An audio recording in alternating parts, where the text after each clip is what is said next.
Bienvenidos a Cuarto Intermedio, un programa más del Colegio de Abogados. Estamos a pocos días de las elecciones del colegio. Realmente, para destacar la participación de los colegiados, muchos colegiados se han presentado a las urnas a elegir autoridades. Felicitamos a la lista Integración, que ha resultado electa, también a la lista Unidad por la participación en las elecciones. Realmente ha sido un día cívico en el Colegio de Abogados, se ha desarrollado muy bien en la jornada electoral, así que bueno, felicitaciones entonces y esperamos que sea una muy buena gestión la que va a continuar el presidente Eduardo Romani, ¿verdad? Bueno, hoy no está Roque Cornejo con nosotros, se fue a ver Brasil, está en Brasil, así que bueno, después del resultado de Argentina-Suiza no sé si volverá, y como viene la feria seguramente va a decidir quedarse allá en Brasil, así que Roque Cornejo, si nos estás viendo, te mandamos saludos desde acá. Recibimos a nuestro primer invitado, ¿les parece? Está con nosotros el doctor Matías Sanamuel. Muchas gracias, Matías, por aceptar la invitación. La verdad que hace rato teníamos intención de invitarlo por dos razones, digamos. Una, porque sabemos tu trabajo con una fundación, y en este programa queríamos dedicarle el tema a las ONGs. ¿Cuál es el rol social que cumplen las ONGs? La vinculación de las ONG con el Estado, si es posible esa vinculación, si es buena esa vinculación. Y también, digamos, porque había algunos temas realmente apasionantes que tienen que ver con el derecho y la cultura, digamos. Así que te proponemos conversar de ello. Compartir con vos en dos bloques esos temas. ¿Te parece? Un gusto. Bueno. Estás con Moderar, esa es la fundación. Estamos con una fundación de hace 3 años, cuando la constituimos le pusimos el nombre Moderar. Después nos costó un poco encontrar el camino, claro, por el cual empezábamos a hacer algún aporte a la sociedad, fundamentalmente. Y ese aporte lo fuimos encontrando en 3 cosas: haciendo huellas de aprendizaje significativo,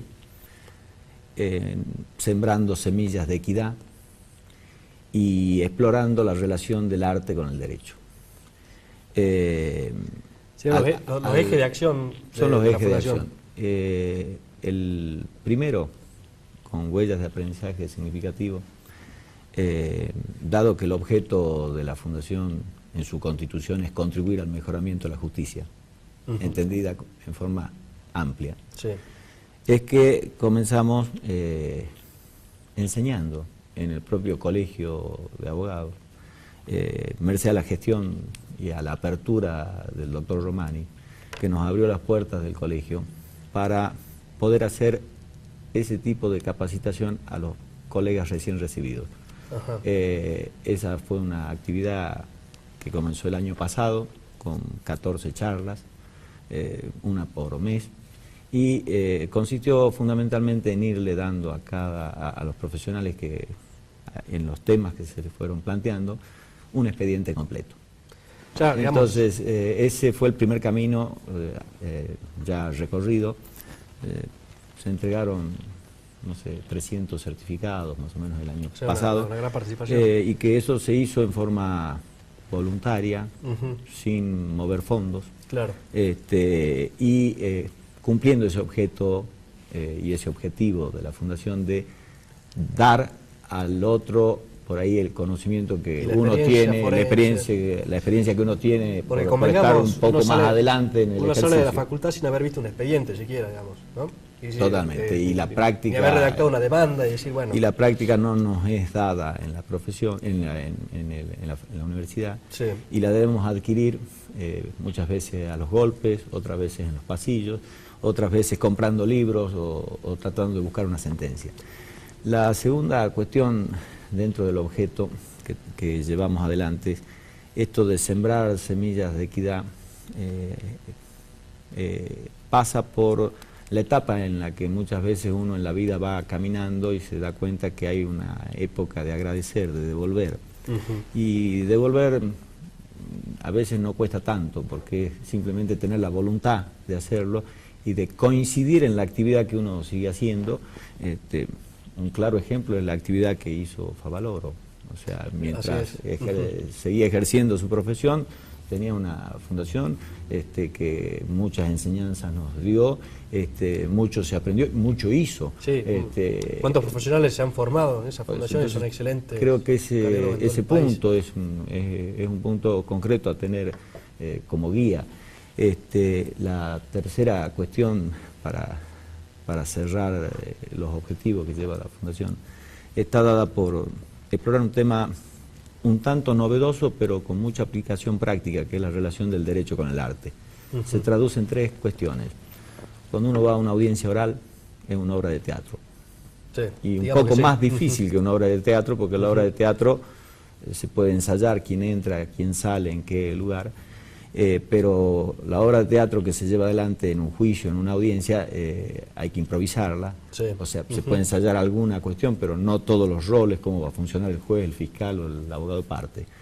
La segunda relación es con la literatura, desde un contrato escrito, sí, una sentencia, un alegato, es literatura. Y lograr la síntesis es una cuestión difícil.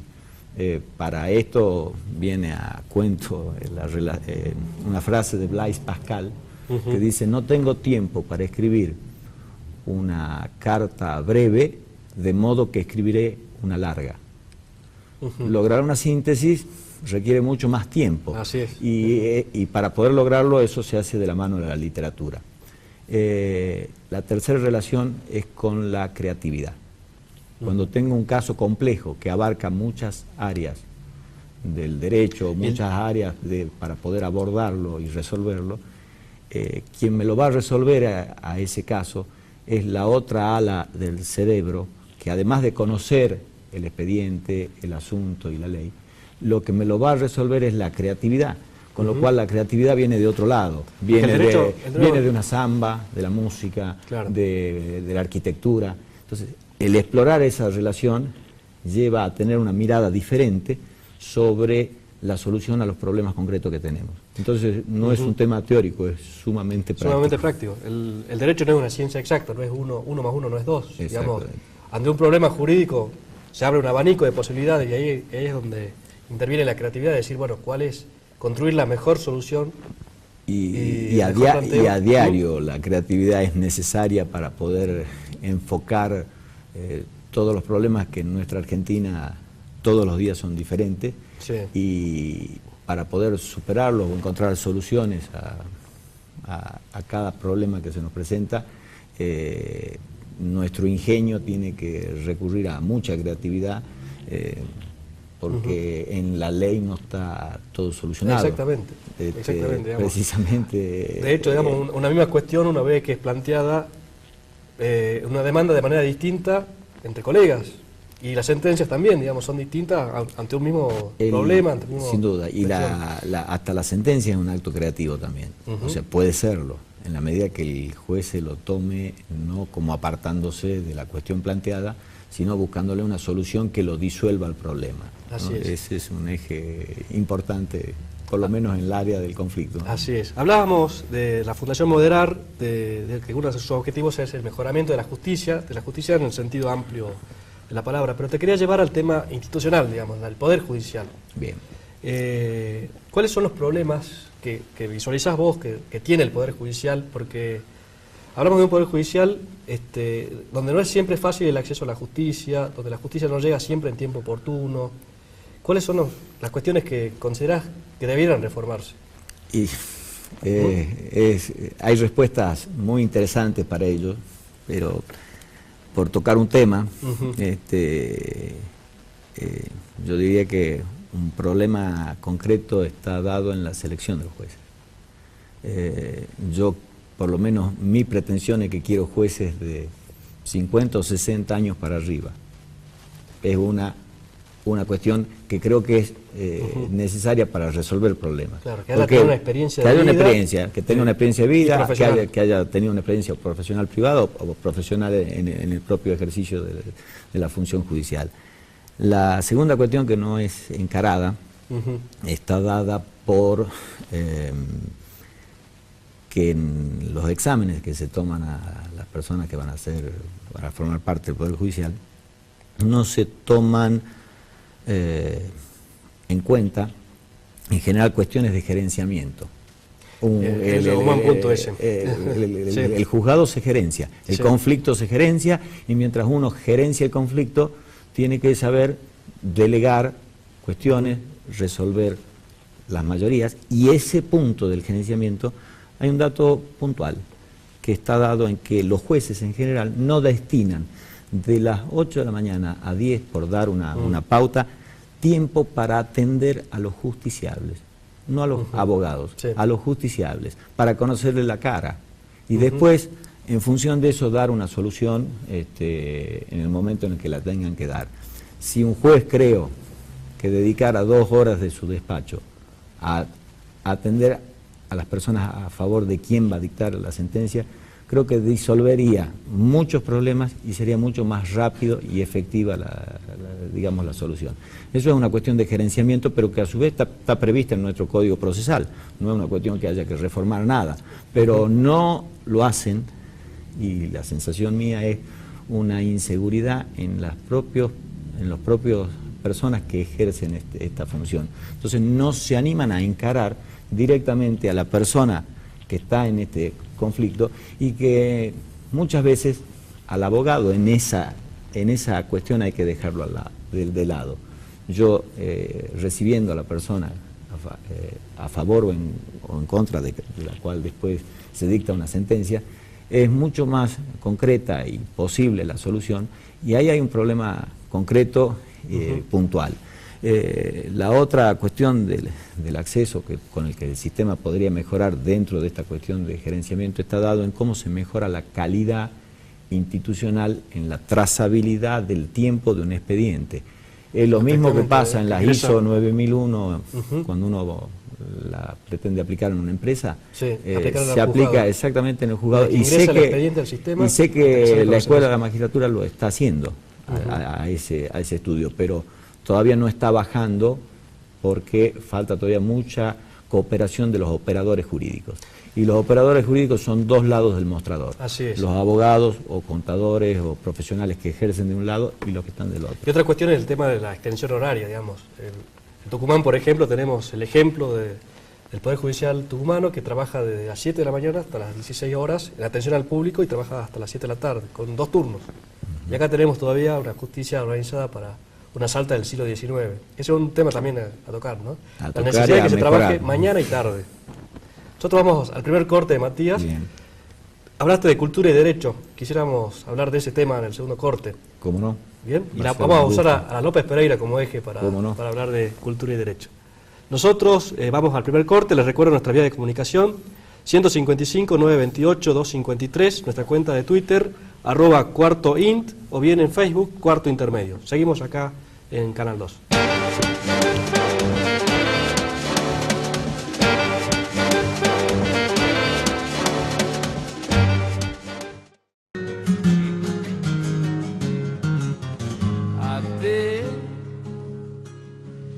Yo quisiera olvidar, me es imposible, mi bien, tu imagen me persigue mi vida, mi amor también, y cuando pensativo yo solo estoy, deliro, con que apagando tu amor,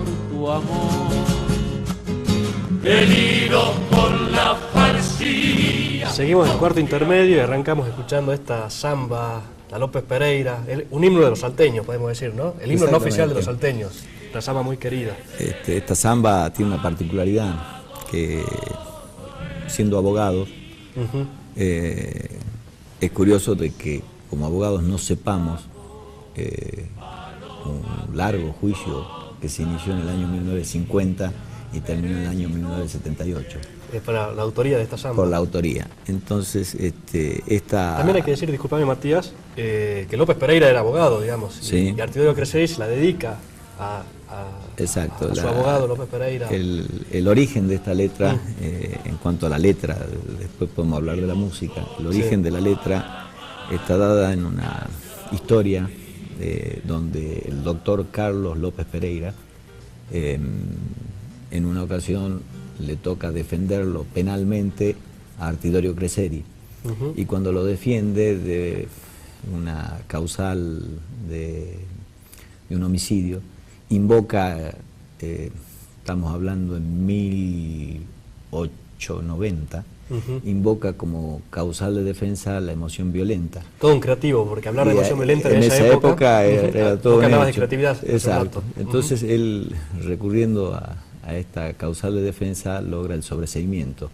Como agradecimiento a esa defensa es que después se va a escribir la letra cuando el doctor Carlos López Pereira fue juez de instrucción penal en Orán. Ajá. Entonces la letra tiene una historia que tiene como antecedente que, siendo juez de instrucción en Orán, el doctor Carlos López Pereira tenía su despacho y al costado tenía un calabozo o una celda. Ajá. Y esto va a dar sentido a una parte de la letra, porque concurre a su juzgado una chica muy bonita, de apellido Simensen, creo que era, de origen danés, y concurre a pedir, concurre por alguna cuestión, de alguna complicación que tenía en el juzgado. Y él queda enamorado, prendado de esa belleza, y va a pedir la mano. Cuando va a pedir la mano de esta chica, como él era, como dice Atahualpa Yupanqui, criollo argentino firme, le negaron la mano. Entonces cuando se la niegan a la mano, la familia Simensen se traslada a vivir a la ciudad de Salta, y a la chica se va a vivir a Buenos Aires. Esto da sentido a dos partes de la letra. Por ese desaire, Creseri va a escribir: me dicen que no me quieres, pero eso no es un motivo, me privan de tus miradas. Eso quiere decir que no me han dicho en la cara que no me querés. Claro. Y la segunda parte dice: voy a esconderme en una celda. Ajá. Y la gente canta selva. Sí. Dice: voy a esconderme en una celda solo a llorar. Puede hacer que en mi destierro tus ojos negros pueda olvidar. Estas dos estrofas son las únicas que escribe Creseri. Las otras fueron completadas por un autor uruguayo, Francia de apellido, y otra por Gambolini, que era un periodista.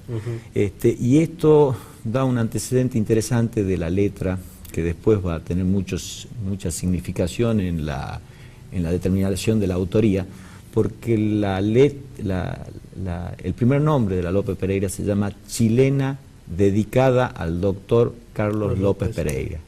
Entonces, estas dos estrofas, que hacía referencia hace un rato, fueron las que se cantaban en los burdeles que habían en esa época. Estamos hablando del año 1900, y se cantaba, que en el fallo va a decir, con un nombre antiguo, se llamaban casas de tolerancia. Claro. Entonces, en estos lugares es donde era un himno, y ahí se hace popular la letra. Esto va a tener significancia cuando esto va a juicio, porque cuando esto va a juicio nadie quería declarar. Recordemos por qué va a juicio, porque la trama había sido recopilada por un santiagueño. Sí, el origen del juicio está dado en que ahí podemos hablar un poco de la música, porque en Salta nosotros, curiosamente, no había música. La música a nosotros primero nos llega de Chile, por eso es que se empiezan a cantar chilenas. Cuando la hacienda se cruzaba a Chile, el padre de Artidorio Creseri era un arriero de hacienda, y Artidorio Creseri es llevado de chico a Chile y trae las chilenas. Él era un afinador de piano, por eso es que va y le afina en una ocasión el piano a la madre de los hermanos Ábalos, y en ocasión ella va a ser un testigo importante después, porque cuando él va a afinar el piano de la madre de los hermanos Ábalos, le deja la letra, y le deja fundamentalmente la música escrita en un pentagrama, y ella tocaba el piano, y ahí es donde se produce la apropiación por parte de Chazarreta. Escuchándola a la señora tocar el piano, él la escribe como propia y la inscribe en Sadaic, Chazarreta.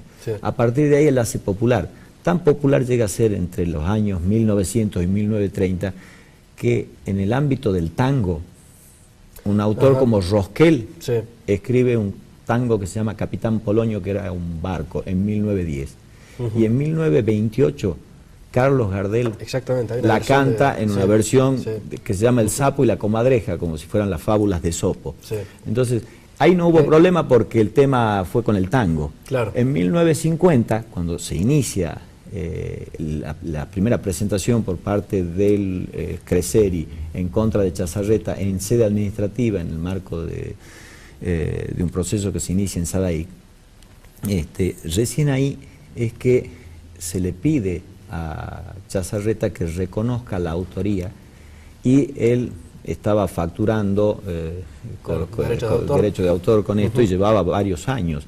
Esto da un origen a esta cuestión donde en el primer planteo en Sadaic se pierde por parte de Creseri, lo gana Chazarreta, y tenía mucha incidencia la cantidad los montos que facturaba, porque en ese momento Chazarreta era una persona muy conocida, muy popular, que facturaba mucho. Tan es así que las 7 sentencias que se dictan, 2 de ellas fueron de la Corte de la Nación, y en las 2 Cortes de la Nación ganó Chazarreta, para ver cómo manejaba él la Corte de la Nación. El fallo que da finiquito a esta situación está realizado por 2 prestigiosos juristas como Santos y Fuentes y Jorge Alterini. Santos y Fuentes tenía una particularidad, que su abuelo era musicólogo en algún lugar como Venezuela o Colombia. Entonces él toma el tema musical, se lo toma en serio, y la última sentencia que se dicta y que pone fin a esta cuestión en el año 1978, el juicio empieza en el año 1950, pero fueron distintos juicios donde se iban anulando y había que comenzar nuevamente a producir pruebas, y hay una cuestión bien interesante, que son 2 los testigos claves en esto, la madre de los hermanos Ábalos y Eduardo Falú. El resto de los testigos, ninguno querían ir por esta cuestión de las casas de tolerancia, ninguno quería ir a confesar que fue ahí, porque inmediatamente en esa época no había divorcio, entonces se complicaba la cuestión. Entonces, así que Eduardo Falú fue uno de los testigos. Él fue un testigo, y que fue un testigo interesante porque ellos 2 prestan el testigo en sede administrativa en Sadaic, de modo que Santos y Fuentes, ante todas las nulidades de los fallos anteriores, toma esas declaraciones y dice, como fueron controladas por ambas partes, son válidas.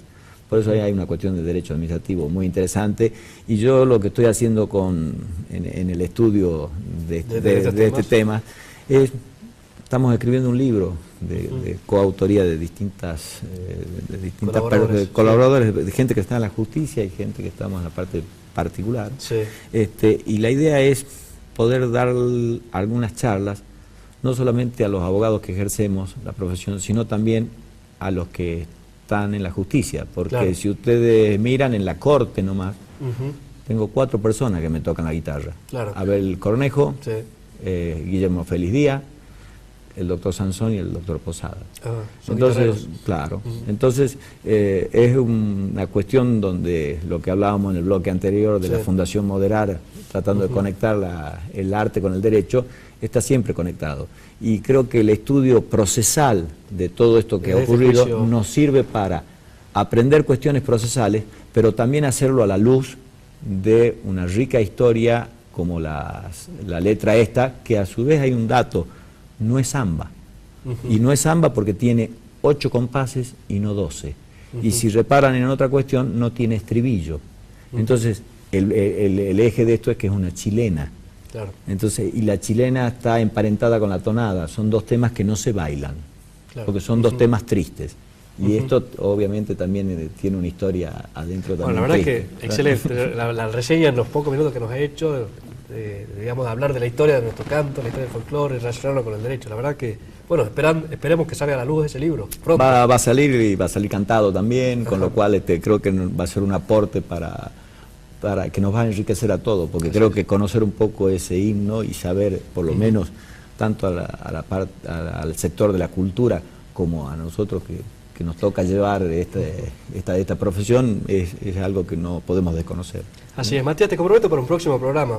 Bueno, quisiera que hablemos del Cuchi Leguizamón, también, digamos, bien. un abogado, el Cuchi, ¿verdad? Sí, una personalidad muy interesante que dijo bastante sobre estos temas, así que bueno, tiene una chacarera de expediente, fíjate. Te vamos a comentar que vengas con la guitarra.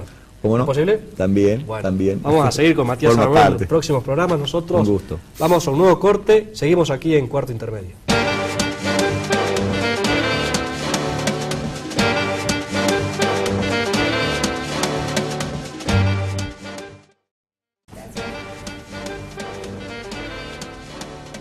Seguimos en Cuarto Intermedio. Bueno, hemos hablado de López Pereira, de la samba, del derecho, de la cultura y el derecho.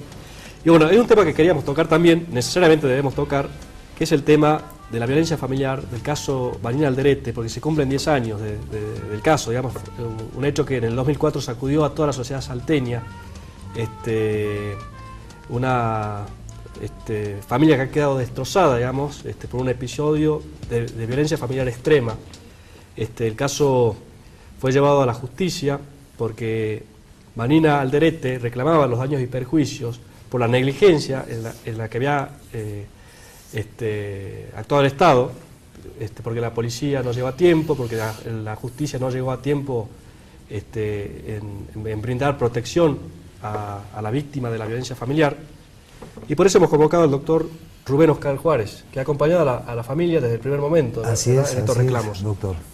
10 años ya de la causa. Bueno, 10 años, lamentablemente, por dos motivos, ¿no?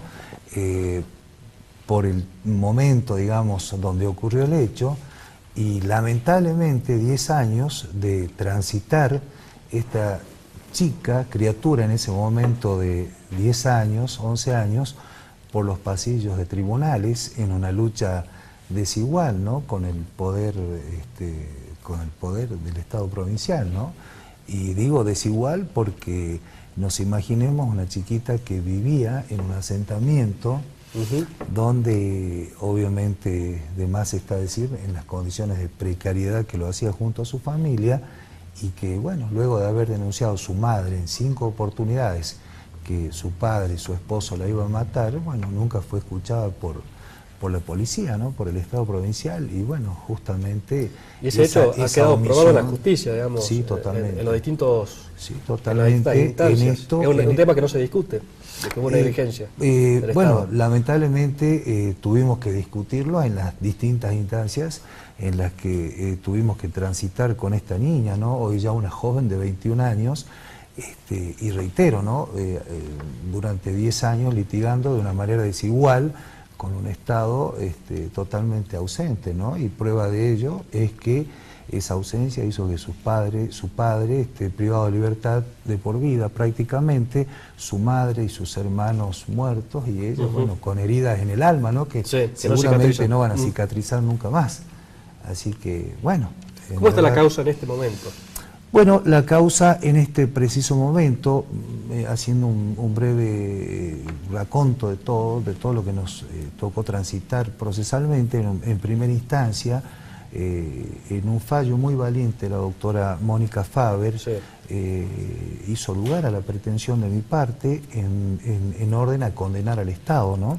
En un caso sin precedente a nivel latinoamericano.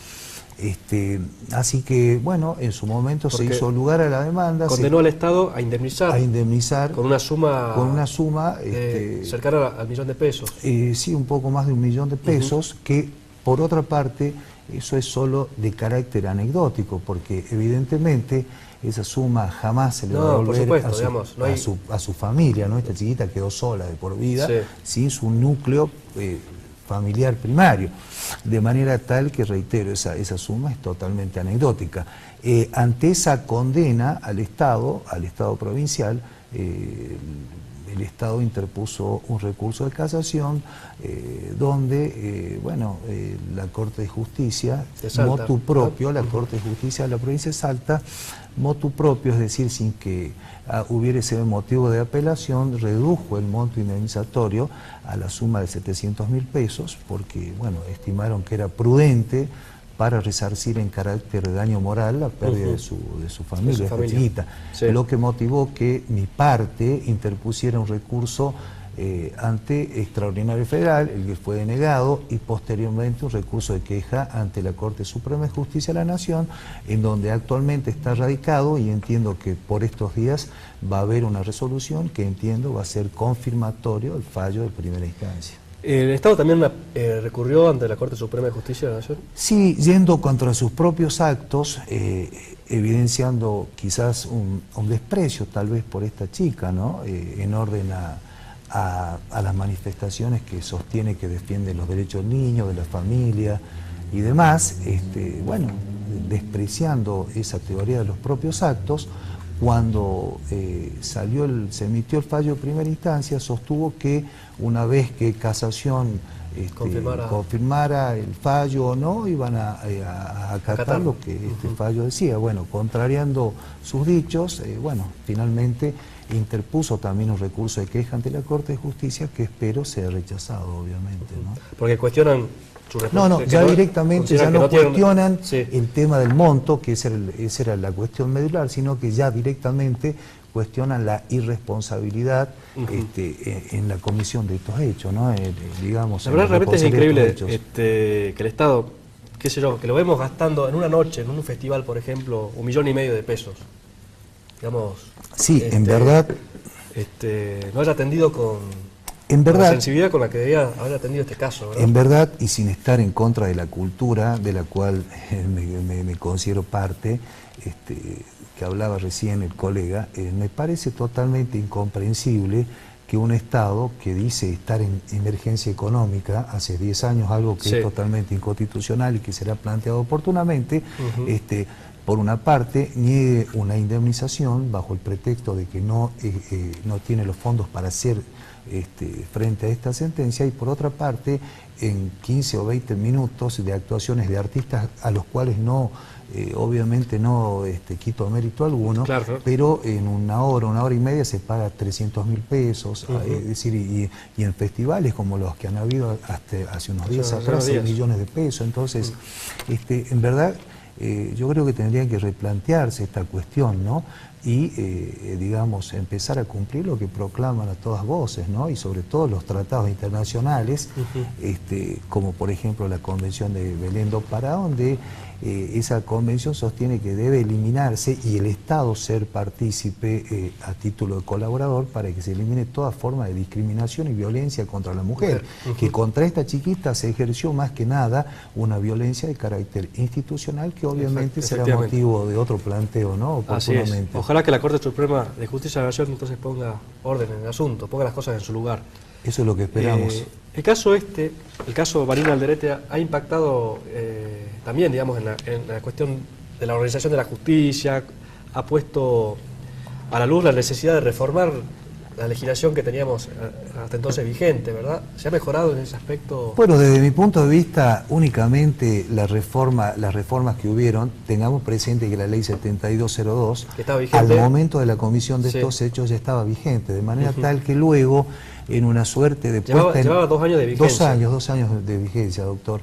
Y luego, en una suerte de, desde mi punto de vista, puesta en escena, se quiso reformar la ley que ya estaba vigente cuando la que estaba vigente no se cumplía. No se la ley que estaba vigente en esa oportunidad establecía perfectamente la posibilidad de excluir al presunto agresor a título de una medida cautelar del hogar para evitar males mayores, someterlos a tratamiento psicológico y una serie de medidas terapéuticas que evidentemente nunca se cumplieron. Y luego se promulgó otra ley que es más o menos una copia de aquella primera ley, pero que desde mi punto de vista en nada, digamos, ha modificado, ¿no? Puesto que las cuestiones de violencia de género, digamos, han seguido siendo la moneda corriente de nuestra provincia, ¿no? Que ocupa, por cierto, el tercer lugar en casos de violencia de género.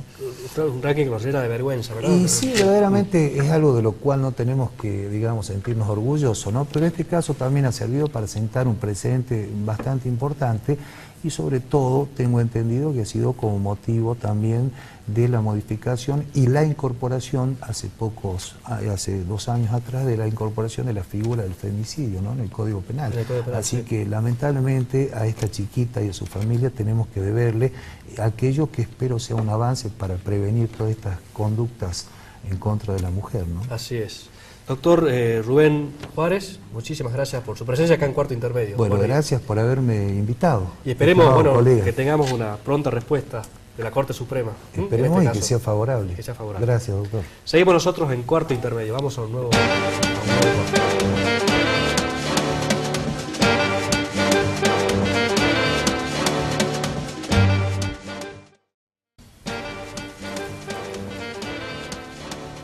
Seguimos en Cuarto Intermedio. Bueno, habíamos dicho en el primer bloque que íbamos a tocar el tema de las ONGs. Hablamos en el primer bloque con Matías Sarno Amuel, que nos explicó, digamos, sobre la gestión que hace la Fundación Moderar, que él dirige. Y hemos invitado a 2 funcionarios del gobierno. Está con nosotros la contadora Mercedes Uldrich, secretaria de Gestión Administrativa del Ministerio de Derechos Humanos.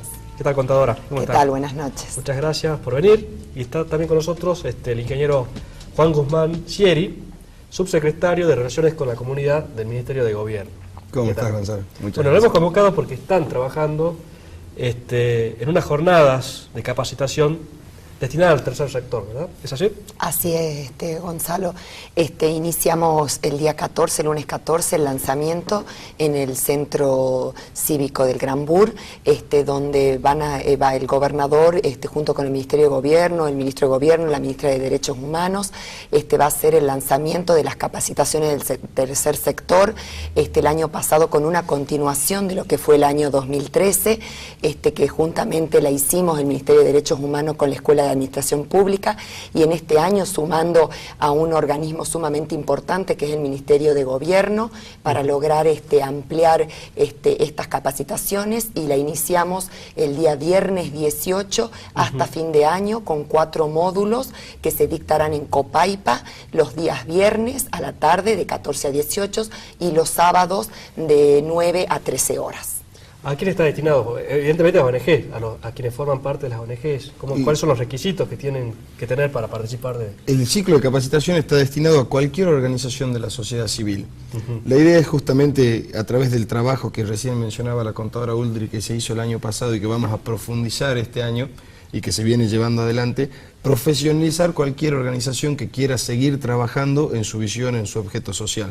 La inscripción es súper sencilla, se puede hacer a través de la página oficial de gobierno, que es www.salta.gov.ar, o directamente a través de eap.salta.gov.ar. La EAP es la Escuela de Administración Pública. Lo ideal y lo que nosotros venimos planteando y sosteniendo es que por cada organización se inscriban 2 referentes.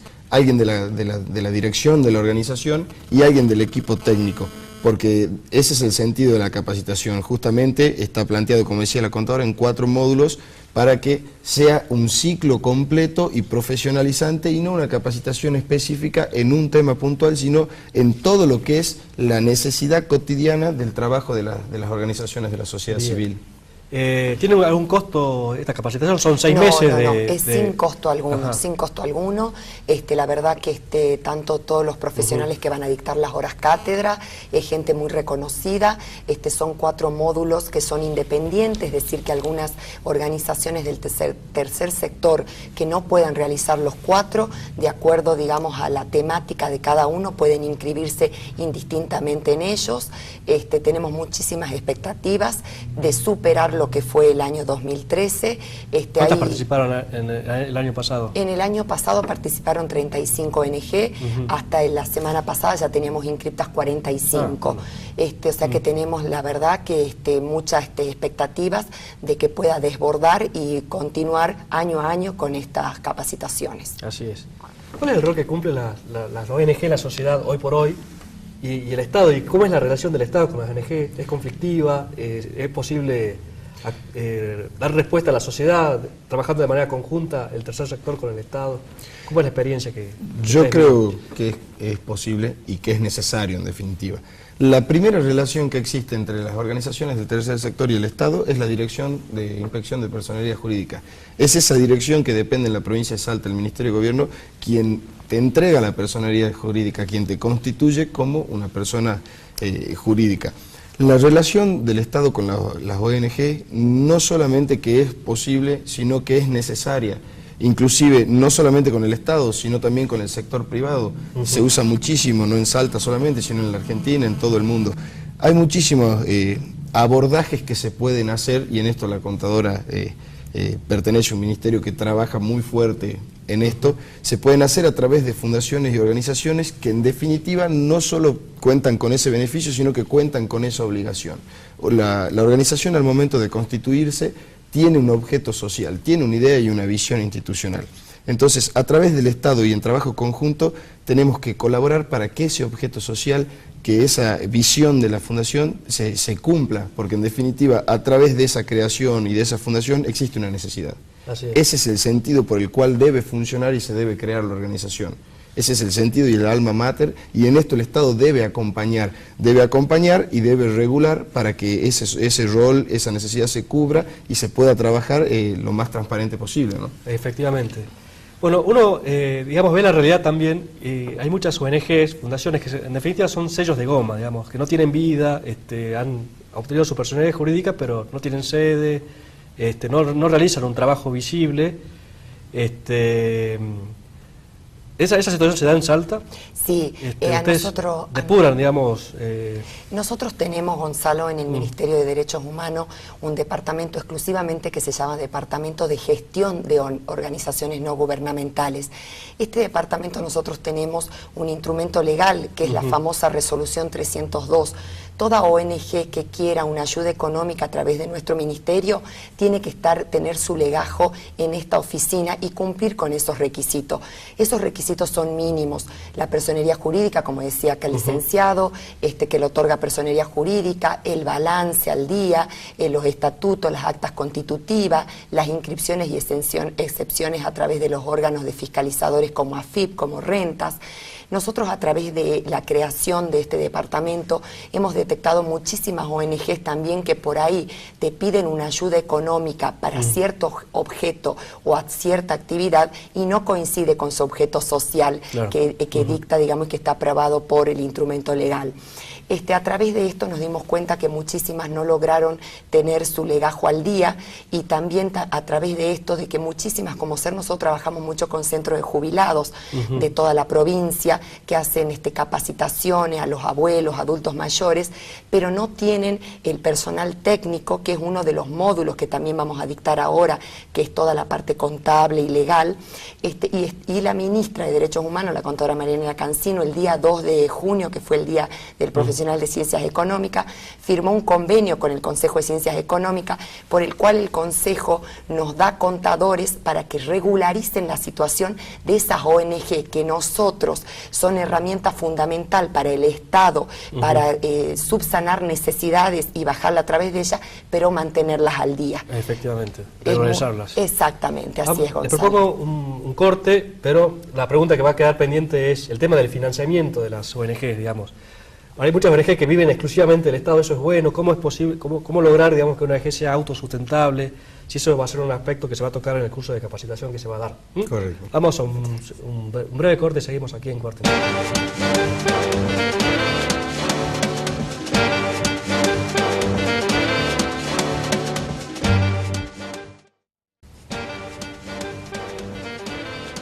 Seguimos en Cuarto Intermedio, quinto y último bloque del programa, un programa que realmente se pasó volando. Hemos hablado de tantos temas tan variados. Les recuerdo nuestras vías de comunicación. En Facebook nos va a encontrar en Cuarto Intermedio. Nuestra cuenta de Twitter es cuartoint, @cuartoint, y nuestro celular 155 928 253. Lo está viendo en este momento en pantalla. Me había quedado una pregunta pendiente, digamos, el tema complicado, el tema del financiamiento de las ONGs. Muchas ONGs se constituyen, sus miembros tienen una excelente predisposición para el trabajo y demás, pero le falta financiamiento, digamos. Uno de los posibles recursos es que el Estado le dé subsidios y demás, pero ¿puede una ONG siempre estar sobreviviendo gracias al Estado o es posible lograr la autogestión? ¿Y cómo se logra eso? Sí. Nosotros somos unos convencidos de que una de las herramientas necesarias, estrictamente necesarias para el camino de la autogestión es la capacitación. Por eso trabajamos como Estado y desde 2 ministerios más la Escuela de Administración Pública para generar estas herramientas.